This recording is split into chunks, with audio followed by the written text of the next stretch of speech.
Oke, halo semuanya. Dan balik bareng aku Noel. Ini video random dan aku kepikiran untuk bikin. Jadi, kenapa aku tiba-tiba kepikiran untuk bikin ya? Kenapa tulisan kita tuh harus bagus? Aku lagi sekarang mau nyoba sistem belajar karena aku tipikal orang yang suka pen and paper dibandingkan dengan ngetik gitu ya. Jadi aku sekarang mau belajar ulang data structure. Tetapi ketika dipikir, aku tulisannya agak susah dibaca dan aku mikir ya udah nggak masalah. Selama bertahun-tahun aku hidup, aku mikir nggak masalah. Nah, kecuali aku journaling.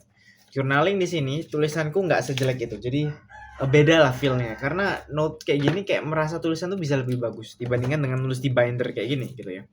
Tapi ketika aku ngeliat notesku di semester kemarin yang belajar tentang statistika di kuliah, ketika aku ngeliat tulisannya itu agak amburadul, agak susah sekali untuk dibaca. Kalian bisa cek ya. Ini agak susah untuk dibaca dan ini kalau kamera depan susah difokusin ya. Ini susah sekali untuk dibaca. Dan aku kayak barusan tiba-tiba semenit lalu mungkin 2 menit lalu mikir kayak ya berarti kalau aku bikin notes dan tulisannya jelek, aku tidak akan mungkin membacanya lagi dalam kurun waktu yang ke depan, untuk dalam kurun waktu yang jauh. Jadi makanya ya untuk kalian teman-teman juga yang nonton, tulisan kenapa kok kalau bisa bagus, walaupun kita jelek kita try hard lah untuk bagus ya karena ketika kita baca lagi, kita nggak effort untuk baca. Karena ketika tulisan jelek, kita effortnya dua nih. Yang pertama kita effort di awal adalah baca tulisan ini apa sih bacanya. Yang kedua effortnya adalah memahami konteks. Ketika kita belajar tentang suatu topik, let's say tentang fotosintesis, kita bikin catatan di secara manual ya, secara pen and paper gitu. Ketika tulisan itu jelek gitu ya, kita yang pertama akhirnya tulisan kita sendiri ya, kita jelek atau baca tulisan teman lah yang jelek, effort kita double.